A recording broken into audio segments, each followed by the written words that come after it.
కుంభరాశి మిత్రులారా, 6వ తారీఖు 8వ నెల 2026వ సంవత్సరము ఆషాఢమాస కృష్ణపక్ష బహుళ అష్టమి గురువారము భరణీ నక్షత్ర సందర్భంగా ఒకవైపు ఏలనాటి శని చివరార్థ సంచార స్థితి, శని భగవాను వక్రగమన సంచార స్థితి, 6వ స్థానంలో గురువు రవి సంచార స్థితి అనుకూలంగా లేనప్పుడు మృత్యు దోషాన్ని, అపమృత్యు దోషాన్ని, వాస్తు దోషాలను, నరదృష్టిని, ఈతి బాధలను ఎలా పోగొట్టుకోవాలో అనుకుంటున్నట్లయితే ఈ యొక్క ఆషాఢ మాసంలో కపాళకాళ భైరవ స్వామిని స్మరించడం, ధ్యానించడం, కూష్మాండ దీపంలో తెల్లటి నారికేల దీపాన్ని లేక పిండి దీపాన్ని ఏర్పాటు చేసి తెల్లటి నువ్వులను అందులో వేసి మీరు కోరిక కోరుకొని మీరు దిష్టి తీయించుకొని వీటిని దానం చేయగలిగినట్లయితే ఇంద్రలోకంలో ఆ ఇంద్రుడు ఎలా విజయాన్ని సమస్ఫూర్తిగా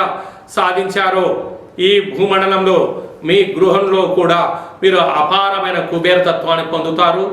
వాస్తు, నరదృష్టి, నరఘోష, శత్రుఘోషలను తొలగించుకుంటారని చెప్పి గమనించాలి. మీ వ్యక్తిగత జాతకం తెలుసుకోవాలనుకుంటున్నారా?